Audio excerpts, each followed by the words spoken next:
the Faculty of Arts, Uzochukwu University, Awka, Director, Igbo Village and Center for African Civilization, UNISIC, the man who is championing the cause of establishing an Igbo university as well as Jesus Christ University. Father Bona is a Catholic priest of Onitsha Archdiocese. He is a seer and a mystic, a polyglot and philanthropist of no mean repute. Come to Very Reverend Father Professor Bona Christus Umeugo for warfare prayers, sacred exorcisms, stigmatization, transverbation, bilocation, miraculous transportation, levitation and mystical healings at the sacred ground and miraculous arena of communal sanctorium of divine apparitions, miracles, testimonies, healings and deliverances. Dear child of God, you are also invited to Communal Sanctorium Ministries International on these days as follows. Every Tuesday, consultation from 10 a.m. to 4 p.m. Come for sacramental confession, Most Holy Rosary procession, gospel reading with sermon and homily, devotion to the Sacred Heart of Mary, Angelus administration. Every Thursday, Sacred Communion from 9:30 a.m. to 3:30 p.m. Come for sacramental confessions, Most Holy Rosary procession, Good News Bible reading with sermon and homily, devotion to the Sacred Heart of Jesus and Immaculate Heart of Mary, Angelus administration, as well as the Holy Mass. On Saturdays, Communion of the Saints, 9:30 a.m. to 3:30 p.m. Come for sacramental confession, Most Holy Rosary procession, gospel reading with sermon and homily, devotion to the Sacred Heart of Jesus and Immaculate Heart of Mary. First Friday/First Saturday, vigil 6 p.m. till dawn. On First Friday, devotion to the Most Sacred Heart of Jesus. First Saturday, devotion to the Immaculate Heart of Mary. Venue behind Olivia Montage, former Tourist Gardens, Awka. God bless you. Very good evening, dearest viewer, and welcome to today's edition of Minutes of Culture on ABS Television, Channel 2 for Awka, with Very Reverend Father Professor Bona Christus Umeugo, and fame of instant miracles, the Director of Igbo Village and Center for African Civilization, and international professor from the Faculty of Arts, Uzochukwu University, Awka, a great philanthropist, of course, of no mean repute, the man who is championing the cause of establishing an Igbo university as well as Jesus Christ University. He is a respected authority in African and Western metaphysics. Many years HOD Philosophy Department at the same UNISIC, Very Reverend Father Professor Bona Christus Umeugo. He is a Catholic priest of Onitsha Archdiocese and many other things. Father, you are welcome to the studio. Thank you very much. And okay, I have with me here a social commentator and a sports analyst, the man who is versatile in many areas. I am talking about Uzochukwu Epundu Esquire.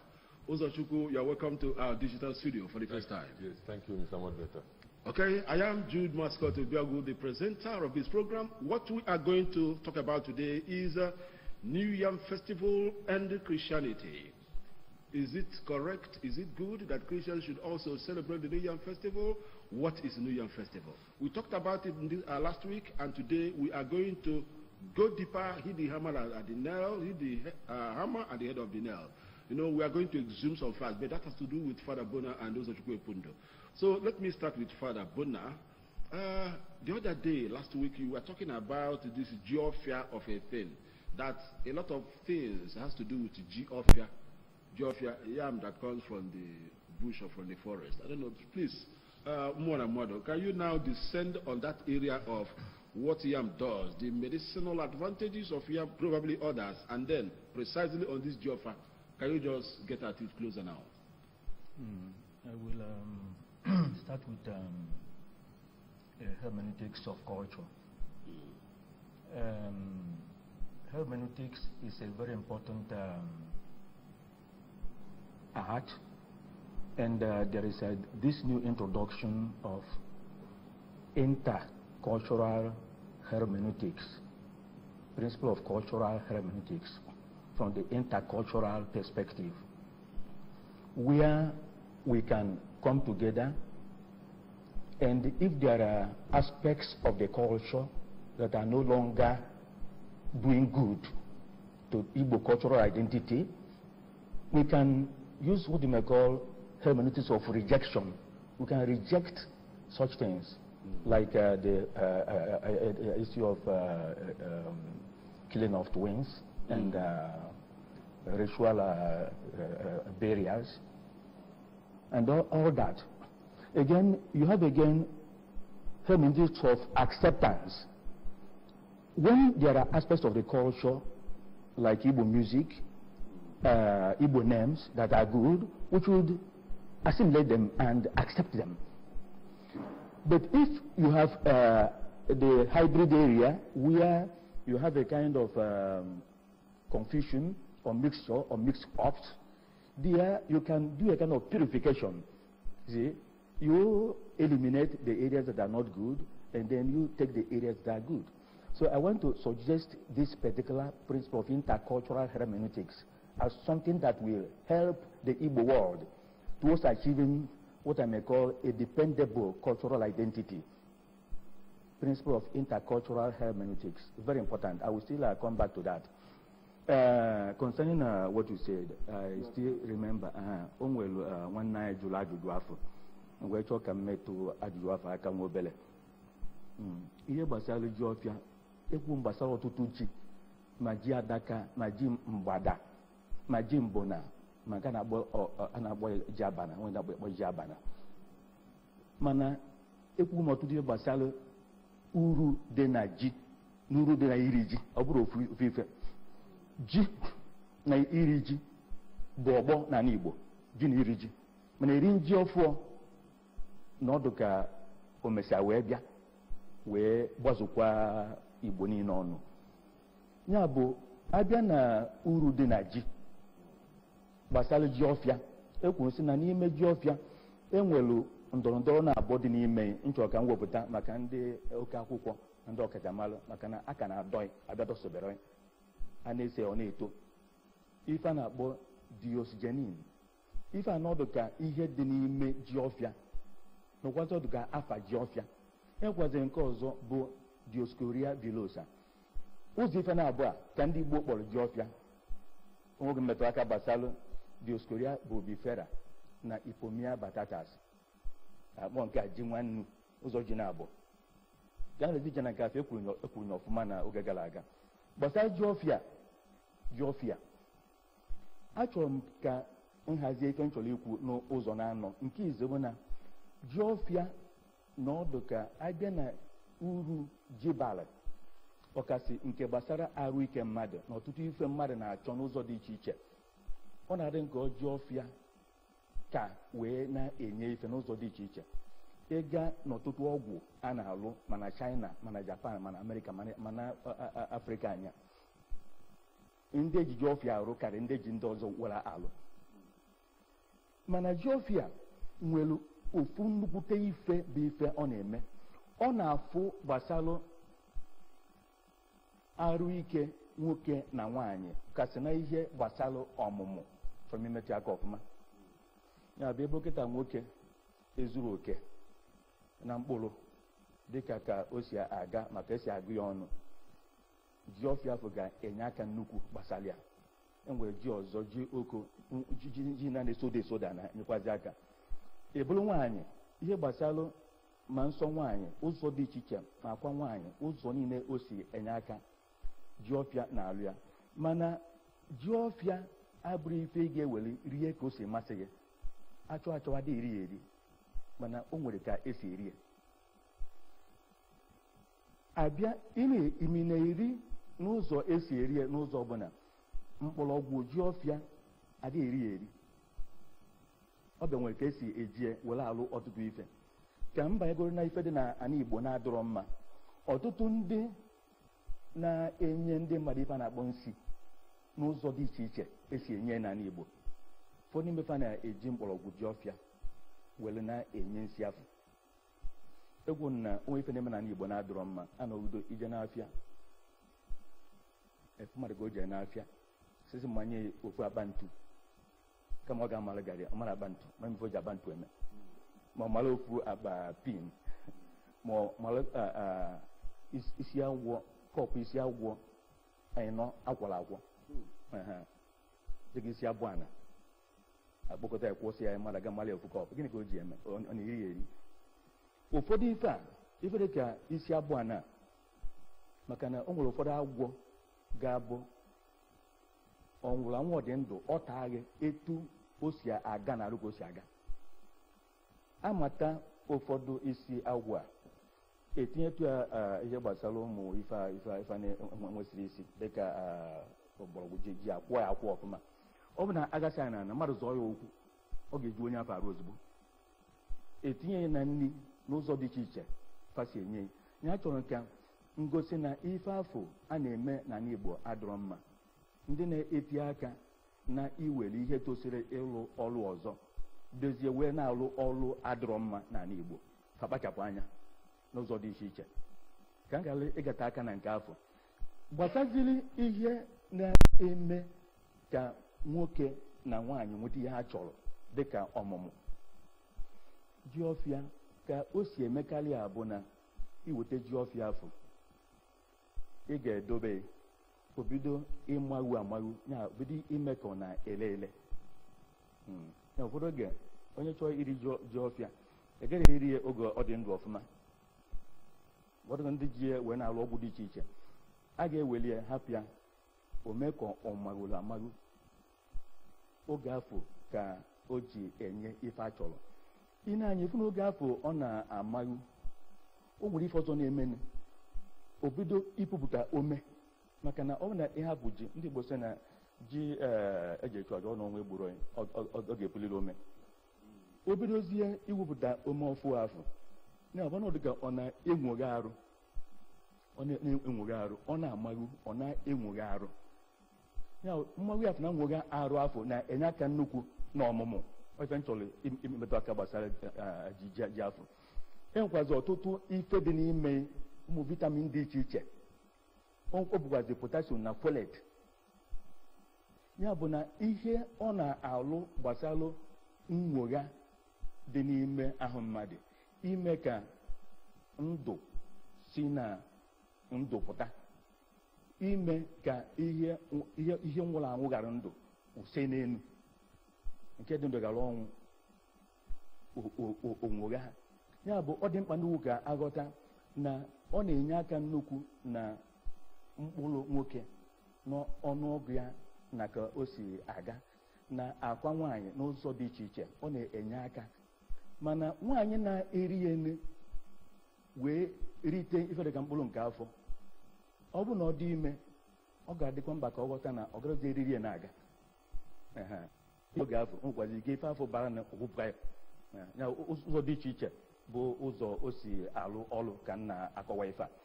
Nke gbasara nwoke na nwaanyị na-achọ ezinụlọ na ife ndị ọzọ gafere ihe gbasakwaziri agba ikpere na okpu omere. Ọ na-alụ ya ọfụma ọfụma bụ ikpere na okpu omere. Nke ọzọkwazi gbasara egwu gbasara ji abụọ adụ ya na ji ọfịa na-alụkwazi ihe gbasara ọya shuga, ihe gbasara diabetes ma ọ na-agbaga egbo na-agbada agbada. Fa bụ ife na-agbọ manganese na-enye aka nnukwu gbasara ibutu shuga ma ọ bụ dowe n'ọnọdụ ọ gaghị enye ndụ mmadụ nsogbu. Ya achọrọ m ịza nwanne anyị nwoke ahụ jụrụ gbasara ife maka na ọ jụrụ ya mana anyị nwere ofere wee zaa ya ọfụma. Abatara ka ji ọfịa dị mkpa nnukwu mana o nwekwara akụkụ ya na-adịsọrọ mmadụ ka nsikwuta mgbọrọgwụ ya na ife ndị ọzọ na-azụ ya. Mana ọtụtụ ife dị n'ime na-arụ ọrụ ndị na-ejikarị ya wee na-achọ ndụ na-ahapụgodi ya ome ka olele ma ọ bido ịpụpụta ome ọfụ afọ na-epụpụta ya bụ ọ na-enwogha fafụ ọ na-eme ka ọ na-emeka na arụ mmadụ ka ọ na-ọba na arụ mmadụ. Ụmụ ọtụtụ ife ndị ọzọ mana ka m kwụtụgoro ebe a. Uzochukwu Epundu, I come straight to you now. You are an Igbo man and you have very much participated in the celebration and consumption of yam and new yam, as well as the festival. What is your idea of this New Yam Festival as it concerns Christianity? Thank you, Mr. Moderator.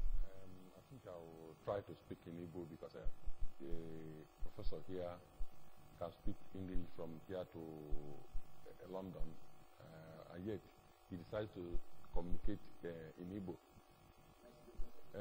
Iliji bụ omenani ife eji malụ ndị Igbo, and ọ bụrụ ife bido taa.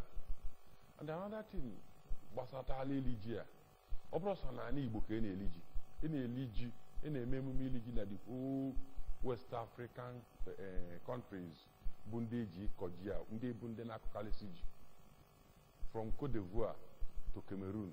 Ha na-eme mmadụ emume na-egosi ili ji. Ji ndị Igbo na-afụ ya, ọ bụrụ na anyị na-afụ ya na ọ bụ eze ife a na-akọ akọ.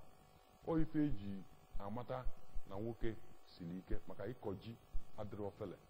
Ọrụ a na-alụ na ife na-eme ka ji wee pụta siri ike. Weta na mgbe gboo, ọ bụ na inwe ọba na abụọ ma ọ bụ ịtọ, asị na onye a nwe nkwuchi mkpa ọ na-ede etu a na-afụta onye afọ asị onye dị ike ọlụ. Onye mekwara n'oge gboo, ọtụtụ ndị na-akọ ji ada anụ ofu nwaanyị, a na-ahụta nwaanyị iri nne amụta ụmụ nne ka wee kọta jiri nne. Na ili ji bụ ife ndị Igbo na-eme iji wee kene Chukwu. Na fa anọsigo n'ụgani, ife a na-akpọ ụgani n'ọnụ na be anyị bụ nya femine oge nni adụrọ na fa esigo na ya wee pụta wee batazia na ili ji ọfụ fa ekene Chukwu etu o si wee dufa fa wee kọsị anya bụ ji gwupụtakwana ya na onwere onye nwụ ana onwere onye aga ugbu mgbe afọ a na-akọnya bụ ji. Ha wele ekene ebe Chukwu kenesịa ọ bụrụ ife a na-eme omenarọ. Mana etu o si dị today, abịa na Christianity enwe a lot of confusion. Even some Christians believe na ili ji bụ omenani identity, ife eji malụ ndị Igbo na-ekwesịghị ka na-eme ya, fa na-join na-eme ya.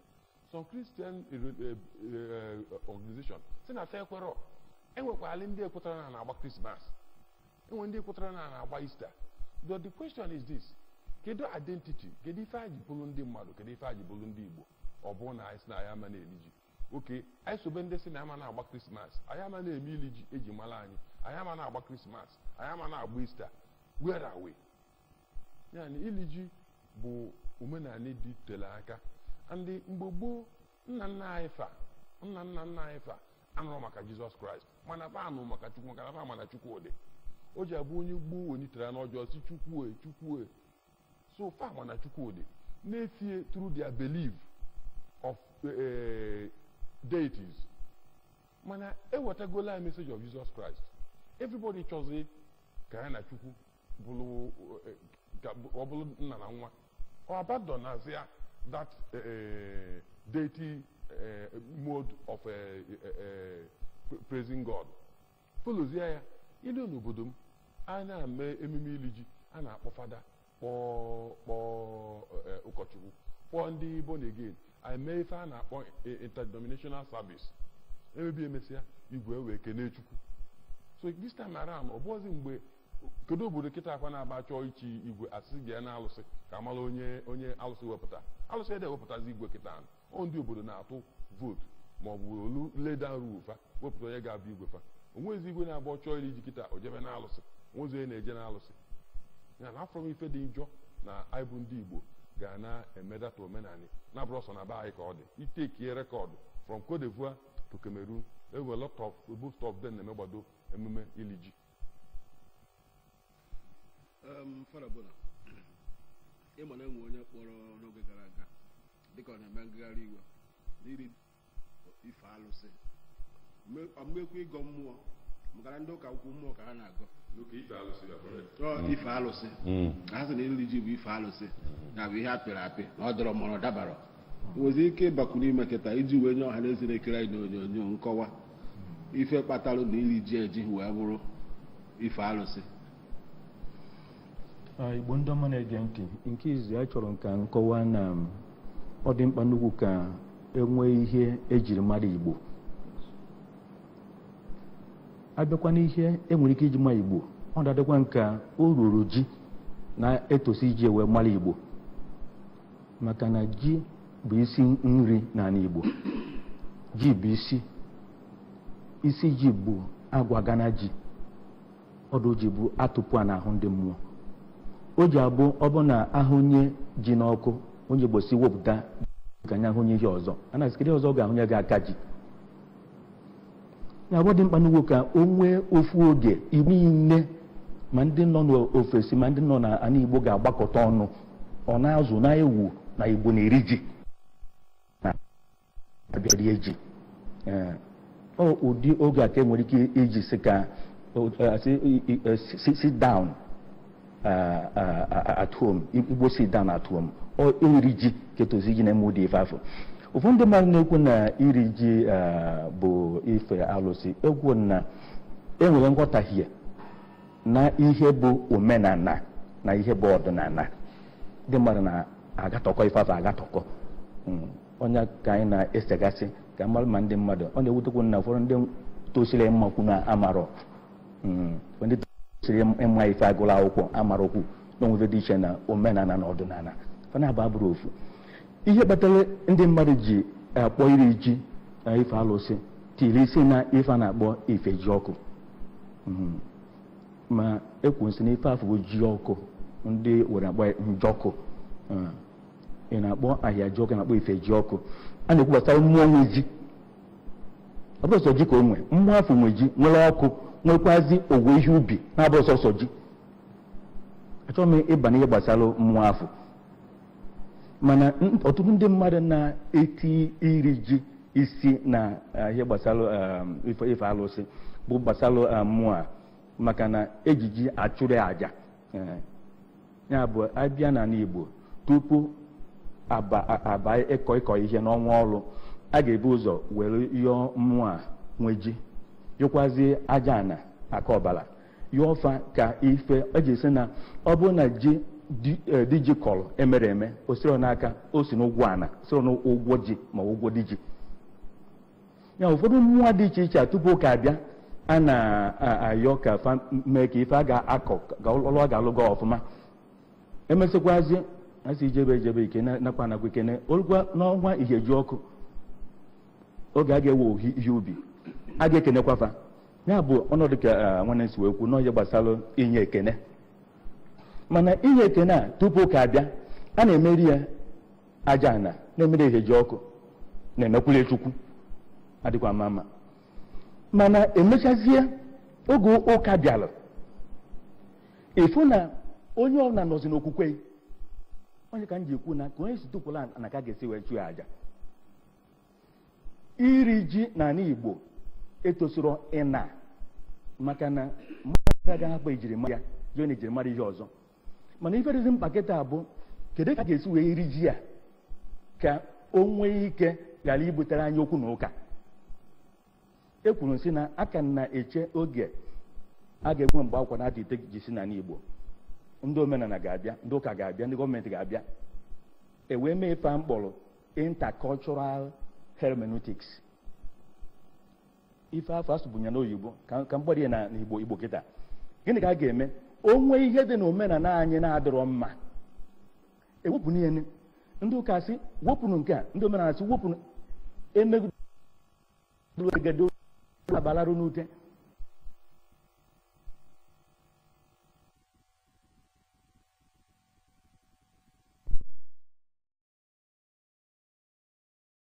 Eruo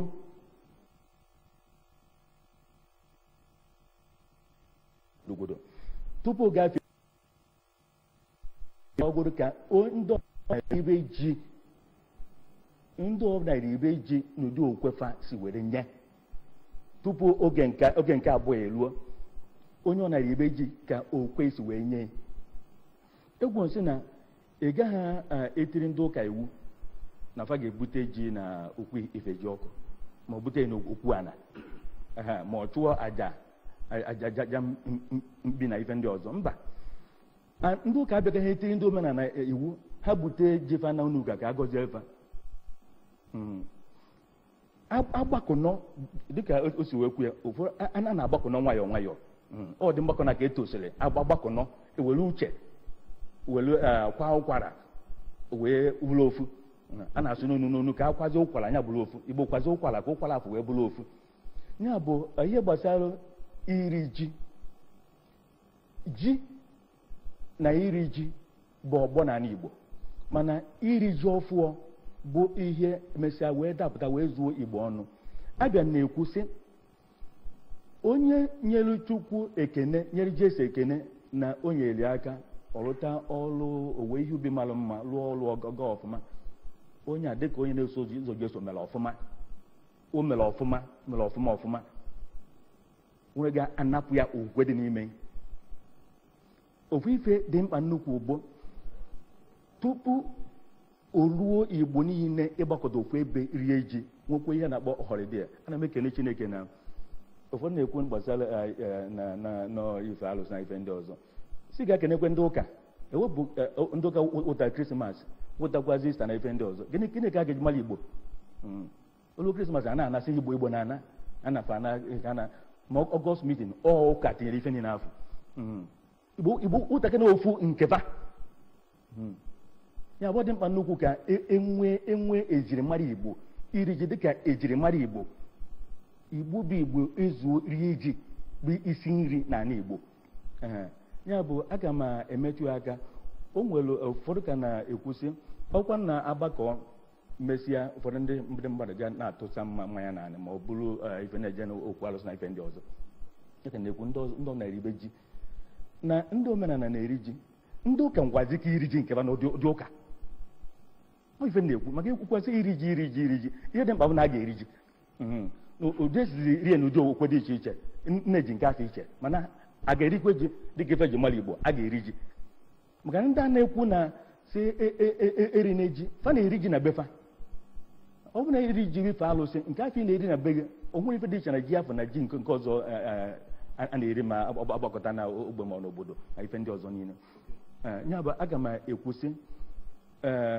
iri ji dịka omenala ejirimara Igbo agara ana n'ala Igbo onye ọ na-eribe ji mana onye ọ na-eribe n'ụdị okwe si wee kwu wee gaa oge Igbo ga-agbakọta were bupụta etu a ga-esi na iri ji ga-adabala onye ọbụla. Daalụ. Okay, thank you. You are watching Hermeneutics of Culture, Religion and Politics on ABS Television, Channel 2 for Awka.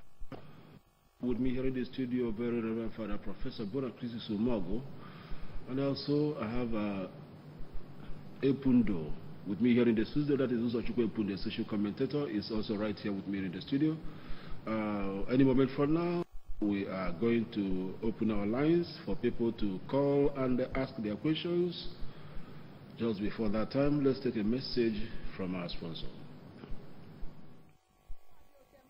Nsochi nchọpụta nke Nigerian Meteorological Agency mere na mmiri ozuzo ga-abụ ozu n'ala na Anambra steeti n'afọ a ma gakwa n'iru weta ihe iche aka mgba dị iche iche nye ụfọdụ obodo na mpaghara ofe mmiri. Gọvanọ Willie Obianọ eguzobego ogige 29 na kansụl ime obodo 9 ebe ndị mmadụ nke a metụtara ga-eji mere ebe obibi ma na-eritekwa elele na amụma enyemaka gọọmenti dị iche iche gụnyere nlekọta ahụike. Ejizi ohere a na-enye ndị mmadụ ndụmọdụ ka ha kwanye n'ebe dị iche iche ha nọ ngwa ngwa ha fụchasara na ekene agabago nku aka dịka o si metụta ide mmiri. Ha kwesịrị iji aka ọkụ wee kwanye n'agbanyeghị ma ha ga-egwunwu mmiri ma ọ bụ na ha amaghị egwu mmiri. Ide mmiri na-alị ọkụ. Gọọmenti Anambra steeti na-agbapụ mmiri ma na-alụkwa ogige adịmọcha na ogige ndị a ewepụtara. Gọọmenti ga-ebutekwa ụgbọala ambulance nke gụnyere ambulance nke na-agba na mmiri, speedboat, uwe eji echekwa ndụ, life jacket, blanket, bucket, ngwa nri na ụmụ ihe ndị ọzọ dị oke mkpa. Kansụl ime obodo ndị a eji okwu ha nakwa ogige ndị a ewepụtara gụnyere Ayamelum, isi ụlọ ọrụ kansụl ime obodo ahụ,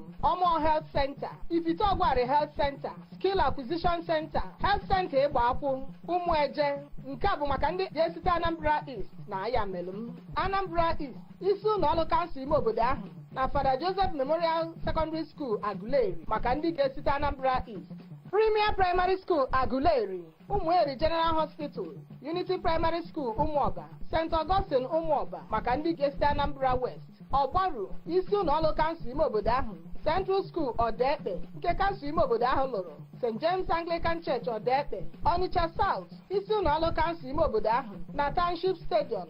Onitsha North, isi ụlọ ọrụ kansụl ime obodo ahụ, Crowder Primary School, New Bethel na Sharon House maka ndị ga-esi kansụl Ọgbaru na Anambra West. Awka North, Agụeke Primary School Ugbenyi, Central School Ugbene, Central School Obofe Mmiri maka ndị ga-esi Awka North. Ihiala, St. Paul Ihiala na isi ụlọ ọrụ kansụl ime obodo ahụ maka ndị ga-esi Ihiala. Ekwusigo, isi ụlọ ọrụ kansụl ime obodo ahụ, Akwa Town Hall Ọzọbụlụ maka ndị ga-esi Ekwusigo. Onye binyere aka n'ọkwa bụ Chief Paul Odenigbo, nnukwu ode akwụkwọ, Anambra State Emergency Management Agency, 080-330-94224.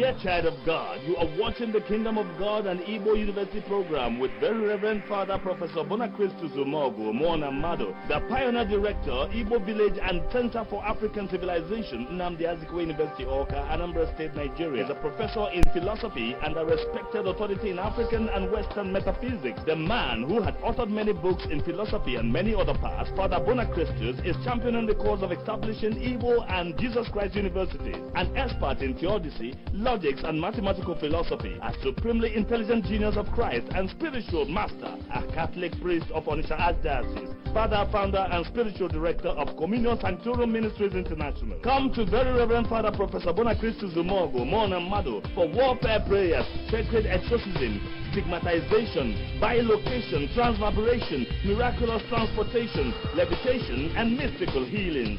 God bless you. Yeah, thank you very much. There is still viewer. Any moment from now, you can make your calls. In what you keep do, but why Nigwe?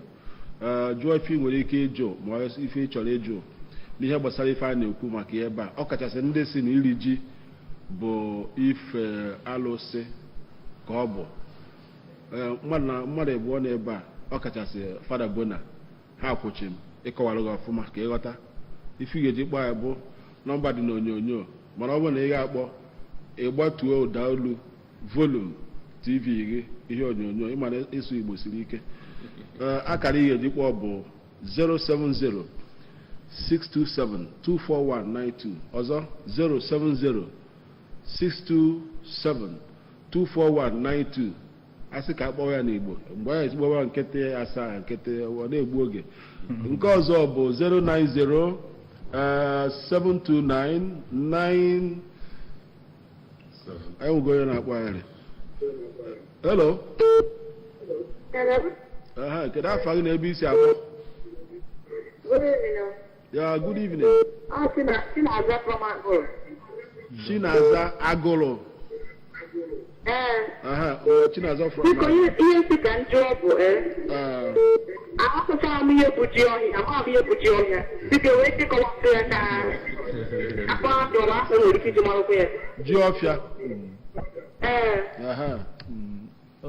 Ofunime afa udigenasa dịka ji ọcha dịka ji mgbada dịka ji abana ma ji mbụna ka ụfọdụ si agba ofu ji afọ dịka ji nwannu dịka ji adaka dịka orika ji ibibi ji ngoma ji erika ya ekpe ya bụ ife dị na ji riri nne ofu afọ a na-akpọ ji mana emetụrụ ya aka maka na ife ọ na-arụ riri nne ọkasị nkọwara tata ihe kpatalụ o ji abụ eweta ha bụgodie o bido lebe elebe wee bido iji wee lụọ ọrụ o nwere ife ọ na-alụ n'ụdị afọ ọtụtụ ọgwụ a na-eme n'ebe dị iche iche ma China ma Afrịka ma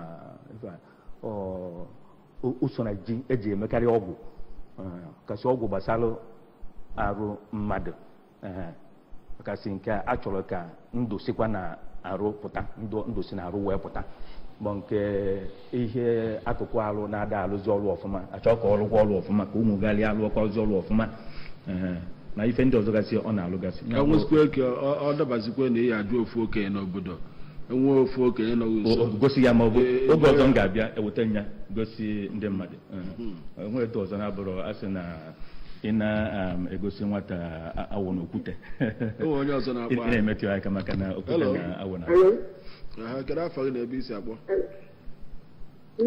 afọ m bụ Rita Ekwunife Enugu Ukwu ngwa kedu jụọ ajụjụ Rita Ekwunife tupu mkpere nsogbu bụ ịkpata azụ ndị igwe na-abụ mbụbụ ịgbata ọ na-abụ a na-atụ aja enyelu ji na na-atụ aja nke igbo bụ dịka ụmụ na-atụ maka irizi ọkụ a ịkpata na ọ na-abụ na-erizi ọkụ mmanwụ a na-ekezi ya ndị mmanwụ ekezinyere irizi ọkụ a daalụ gbasara aja ekwu na ife ejiji emenala Igbo abụrụ sọsọ iri nri. Ejiji eri nri, ejiji azụ afịa, ejiji achụ aja, ejiji agwọ ọya dị iche iche, abajiji echi echichi. Ndị anyị na-echi eze eji na ife ndị ọzọ echichi ji ka ọ bụ. Ihe gbasara ndị Igbo sị na ada hapụ isi aka agba ụrịọ. Achọwa anya anụ eje n'isi ya. Anụ bụ anya n'ọdụ bụ aja anụ ka ọ bụ. Ya bụ na ji si nri Igbo achọkwazi inye Obinigwe ihe ọ ga-eri. O nwere oge nkọrọ ka ji si bịa n'ala Igbo. Achọ maka ogologo akụkọ anyị ga-agba mbọ mesie gbasara ji taa. Inye achọ Chineke bụ isi ji. Chineke bụ isi ji. Ịchọ inye Chukwu ihe ji ka a ga-enye. Na ife dị ka Genesis chapter 4 verse 3 ị ga-afụ na ekwuru sị na Ken chụọ Chineke aja achọcha n'oyibo also with the fruit of the earth. Na ife si na anyị wee pụpụta ịnekwezi ife n'ife si na pụpụta achọwa nke bụ eze ọjị ọnọdụ ka ọjị ka o ji wee chụọ aja ọ na ji o jiri chụọ aja bụ nke ebe tara na ife ndị ọzọ. Nke afọ akwụrụ ịbịakwazi ihe gbasara na Genesis 1 verse 29 ọ sị every seed bearing herb.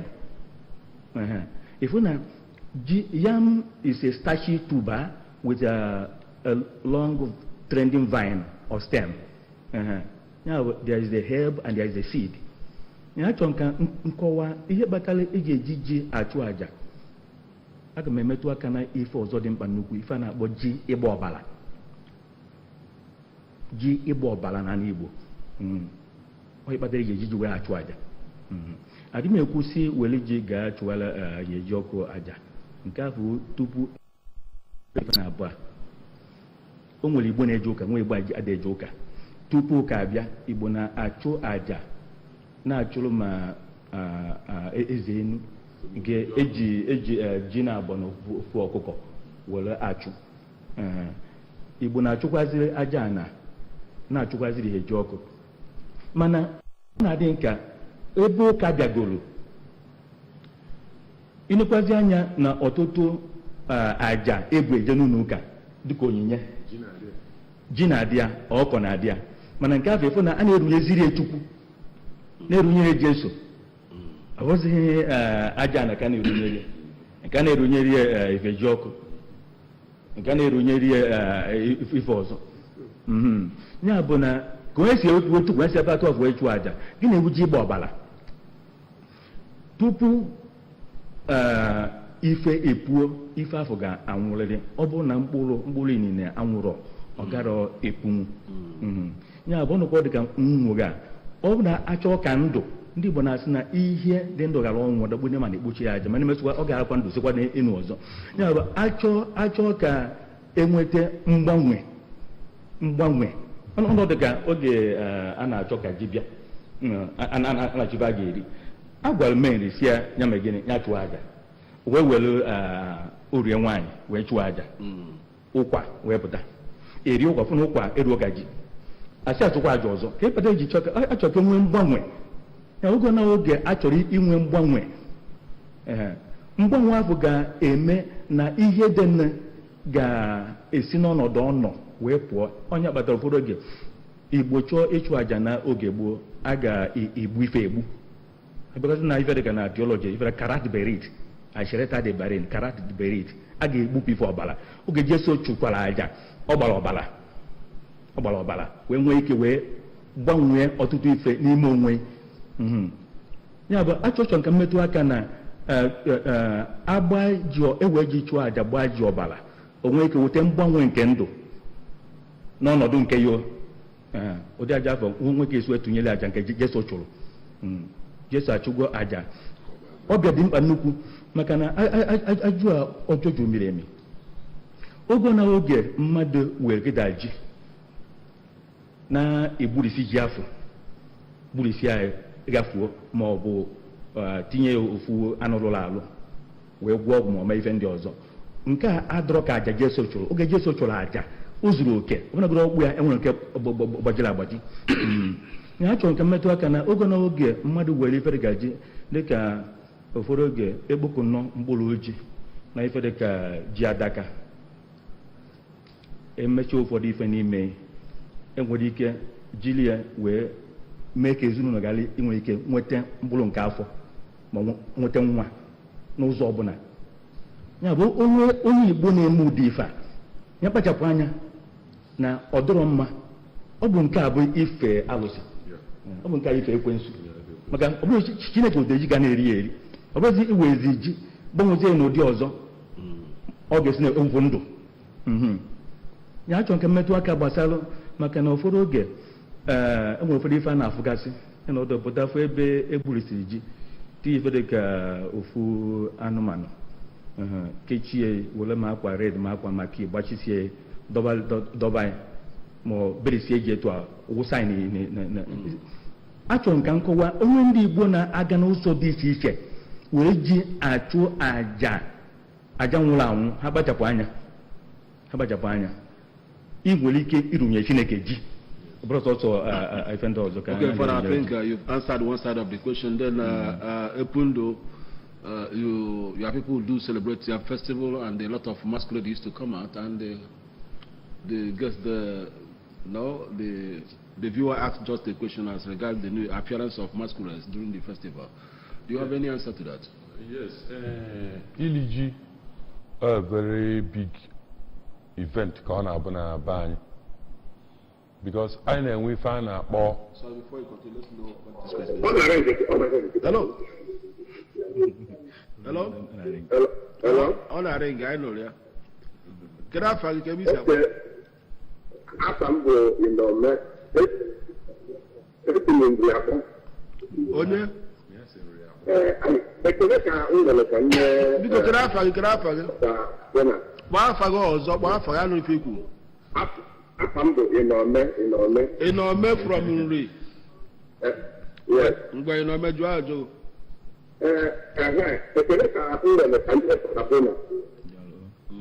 Maka ọ na-akọwa ihe niile na-ekwesị ime ana m ayọkwazi ya ọ bụrụ na ọ ga-enye ohere na-aga n'ọtụtụ ụlọ ụka nwere ike ịkọwa ụfọdụ maka ụdị ndupie a na-edupu onye ụfọdụ n'ihe gbasara ihe ọdịka iri ji a na-ekwu ụfọdụ mgbe jiri nkwute okwu iri ji ọkụ emerie n'ekwensu na-azụ ihe tupu ihe esi akọwa ya anyị tegebe ya naanị ya ọ na-enye anyị agbamume anyị na-ekperi Chineke anyị na-ekperi ya n'ime mmụọ ma n'isi ma na ike esi iji eme ka a na-eme ekele ka na-enye ka esiwagbuke ị na-eje n'ụlọ ụka dị iche iche mostly Catholic Church ife ikwuru bụ na alụ gị ọfụma mana ịma na otu o si apụta na onyonyo mba ụwa na-afụ ihe a na-ekwu karịa iji ụlọ ụka onye nweta ihe n'ebe a n'ụwa Chukwu ya eme ebere otu anyị si etu arụ ọwụ na ife anyị eme emesịa taa I cut you short Uzochukwu Epundu. As regards the appearance of masquerade. Yes, I'm coming, sir. Yes, Iliji bụ nnukwu ife ka ọ bụ na be anyị. Ihe kwado Iliji a na-aka ya 1 month. And that ofu ọnwa na-abụ Holy Week. I use the word Holy Week. Ife o ji bụrụ Holy Week bụ na ada anụ ọgụ na-eme that period. Ịnụrụ anụ ọgụ ị na-arụ ofu ewu. So emegide wee lue that day wee bido jee ebe igwe kpesi ekpele ayịwa anya bụ ji ya bụ igwe ekere ụmụaka onye ọbụla nọ nso dị ya elie. I'm coming, sir. So the entertainment aspect of it we bido enwebe aṅụrị ụmụ okolobịa enwebekwu aṅụrị na fa survival na organi egburu ọfa for the year. Ọ na-eme kafa na-eti mmụọ na-agagharị wee na-entertain kwanụ ndị mmadụ nọ na ebe ọ dị njọ just like Father na-ekwu okwu na-akwa jifa na ọ dị mma na ebe ọ dị njọ bụ na ụfọdụ ụmụaka na-etizi mmụọ a rapụziri iji emele entertainment ọ bụla opportunity to go and ịchọ onye a ga-emelụ arụ aba ebe ọ dị njọ na bai so onye nwame unique anya bụgo Christmas ana-agba sometimes ana-agba Christmas for na ụmụaka in order to show na fa dey happy na fa survive the new year na-agba Christmas fa na-ejekwa itili mmụọ na-akpagharị.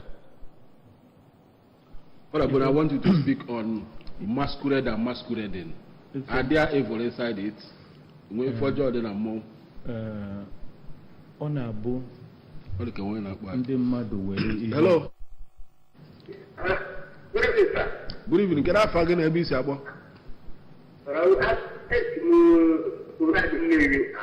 No, we can have Chike. Ikenna. Okay, Uchenna.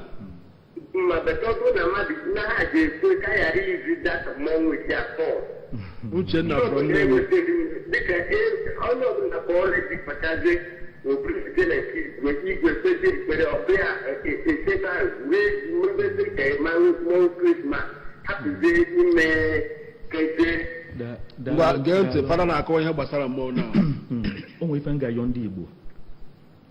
Sanazine ewere ihe dị njọ tie n'ife kwuo na ọ dị njọ wepụ ihe ha dị njọ efu na ife ahụ dị mma ana m ayọ ndị Igbo ihe nnukwu anazine ewere ihe dị njọ tinye na ihe kwuo na ọ dị njọ ị na-akụ aka na-ajụ ọ bụ onye wepụ ihe dị njọ ka ihe dị mma ka ọ pụta ife ihe gbasara mmọnwụ abịa na mgbọrọgwụ ana Igbo n'omiri emi a na-akpọ mmọnwụ atụrụkpa na abụọ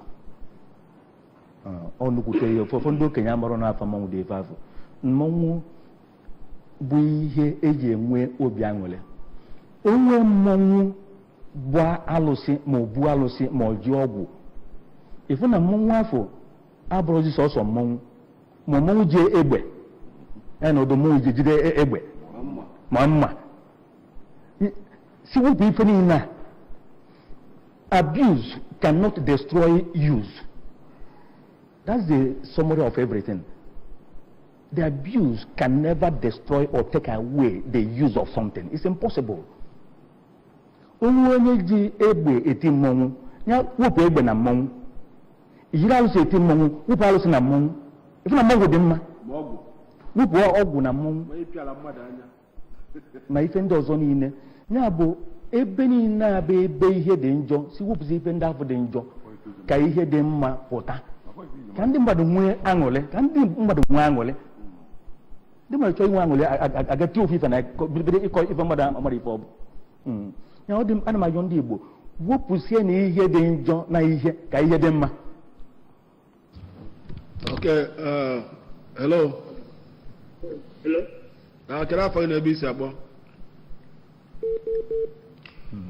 Okay, just before we continue, let's take a message from our sponsor.